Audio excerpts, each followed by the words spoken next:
In the year of our Lord 1692, a chilling darkness fell upon the small, devout Puritan settlement of Salem Village, Massachusetts. It was a time when faith was absolute and the unseen world felt terrifyingly close. A storm, not of wind and rain, but of suspicion and terror, was about to consume lives and shatter communities. This was a world steeped in rigid piety, where every misfortune, every unexplained ailment, could be attributed to the devil's insidious work. Fear was a constant companion, lurking in the shadows of the dense New England forests and within the hearts of its God-fearing inhabitants. The stage was set for an unimaginable tragedy, a period of collective madness that would forever stain the annals of American history.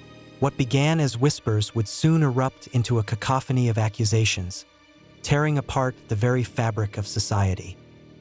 The first tremors of this coming earthquake were felt within the household of Reverend Samuel Parris. His daughter, 9-year-old Betty, and his niece, 11-year-old Abigail Williams, began to exhibit bizarre and terrifying symptoms. They suffered violent fits, contorted their bodies into unnatural shapes, and uttered strange, unintelligible sounds. These inexplicable ailments baffled the local physician, Dr. William Griggs, who could find no natural cause for their suffering. In a world where the supernatural was a tangible force, his diagnosis was chillingly simple: the girls were bewitched. Soon, other young women in the village began to display similar afflictions. Their convulsions and outbursts spread like a contagion, fueling a growing sense of dread among the villagers. The community, desperate for answers, turned its gaze towards the darkest corners of their beliefs. The girls' torment was real, their suffering undeniable, but the source of their agony remained a terrifying mystery, one that would soon demand a scapegoat. The seeds of paranoia had been sown, ready to blossom into a harvest of despair. Under intense pressure from their families and the community, the afflicted girls were urged to name their tormentors. Their fingers, trembling with a mixture of fear and conviction, pointed towards the marginalized, the vulnerable, and the easily suspected. The first to be accused were Tituba, Reverend Parris's enslaved woman from Barbados, known for her storytelling and knowledge of folk magic. Alongside her stood Sarah Good, a homeless beggar with a reputation for cursing, and Sarah Osborne, an elderly, infirm woman who rarely attended church. These women were already outsiders, existing on the fringes of Salem's strict Puritan society. Their vulnerability made them easy targets, convenient vessels for the community's burgeoning anxieties. The accusations, once spoken, took on a life of their own. The villagers, desperate for an explanation, readily accepted these initial claims. A terrifying precedent had been set. The word of an afflicted child could condemn an adult. The hunt for witches had officially begun. The accused were brought before the magistrates for examination, a process that was less about justice and more about extracting confessions. These were not trials in any modern sense, but rather relentless interrogations designed to break the accused. Tituba, subjected to days of questioning and likely abuse, eventually confessed. Her confession was a vivid, terrifying tale of black magic, spectral figures, and a dark man who demanded her allegiance. She spoke of flying on poles and signing the devil's book. Her confession, though coerced, served to validate the girls' accusations and ignite the flames of fear even further. It provided a terrifying narrative that the community, already primed for such horrors, was all too willing to believe. Sarah Good and Sarah Osborne, however, maintained their innocence, steadfastly denying any involvement with witchcraft. Their refusal to confess only hardened the magistrates' resolve, sealing their fate in the eyes of a terrified populace. Tituba's confession, far from quelling the fear, acted as a catalyst, unleashing a wildfire of hysteria across Salem Village and beyond. The gates of suspicion had been flung open, and no one was truly safe. Neighbors began to turn on neighbors, old grudges resurfaced, and fear became the dominant currency of social interaction.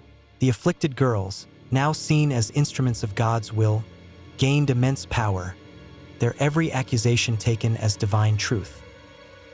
The accusations spread rapidly, engulfing respected members of the community, including Rebecca Nurse, a pious, elderly woman, and Martha Corey, a church member known for her outspoken nature. The very foundations of trust began to crumble. The community, once bound by shared faith, was now fractured by paranoia. Every strange glance, every whispered word, every unexplained event became potential evidence of diabolical conspiracy. Salem was unraveling. As the accusations mounted, the jails of Salem and surrounding towns began to fill. Men and women, young and old, found themselves shackled and confined in dark, cold stone cells, their hopes dwindling with each passing day. The conditions were deplorable: damp, unsanitary, and overcrowded. Many prisoners, already weakened by fear and despair, fell ill. Their confinement was a living nightmare, a stark prelude to the ultimate horror that awaited some.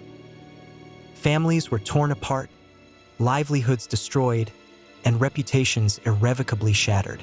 The mere accusation of witchcraft was enough to condemn a person to this grim existence, often without any tangible proof.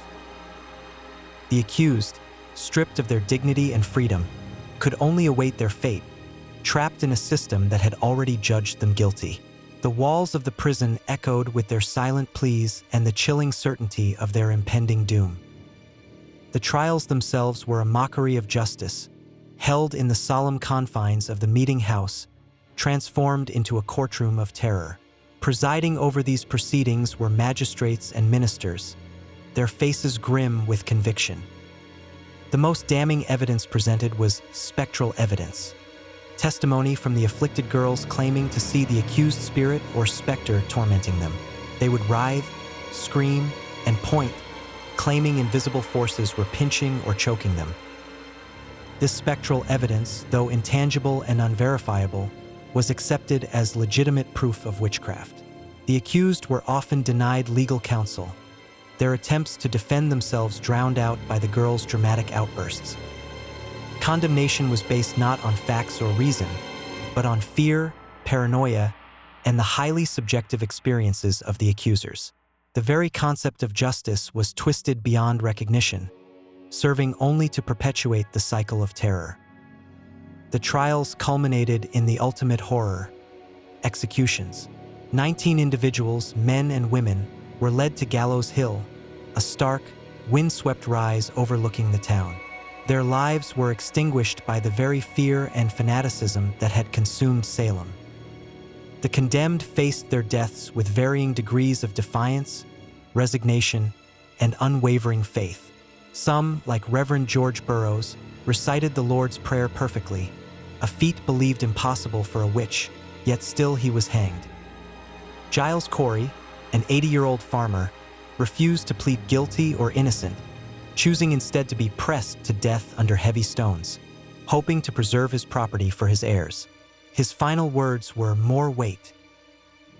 The silent, somber processions to the gallows, the chilling sight of the noose, and the final, brutal act of execution served as a grim spectacle for the distant crowds. Each death was a stark reminder of the power of collective delusion. As the executions continued, a growing unease began to spread among some of the more influential members of the community.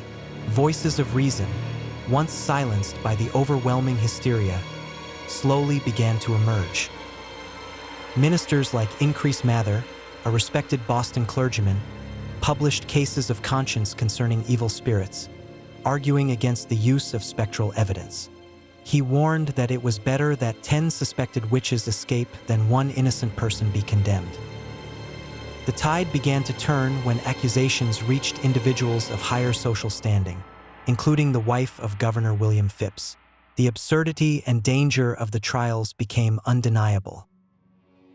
Governor Phips, recognizing the grave injustice and the potential for further chaos, ordered an end to the use of spectral evidence and eventually dissolved the special court of Oyer and Terminer. The reign of terror was finally drawing to a close. The trials ended, but the scars they left on Salem and its people were deep and enduring. The community was shattered, families broken, and trust irrevocably eroded. The silence that followed the hysteria was heavy with regret and shame. In the years that followed, many involved in the trials expressed profound remorse. Jurors publicly apologized, and one of the judges, Samuel Sewell, made a public confession of guilt, asking for God's forgiveness. The Massachusetts General Court eventually annulled the convictions of the accused and offered financial compensation to the victims' families. But no amount of apology or restitution could truly heal the wounds inflicted. The empty homes, the lonely grave markers, and the deserted streets of Salem stood as silent testaments to the devastating power of fear and fanaticism.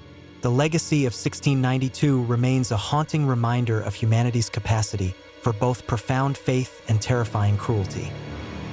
The story of Salem is not merely a historical footnote. It is a timeless cautionary tale. It speaks to the dangers of unchecked power, the fragility of justice, and the ease with which fear can twist truth into monstrous lies.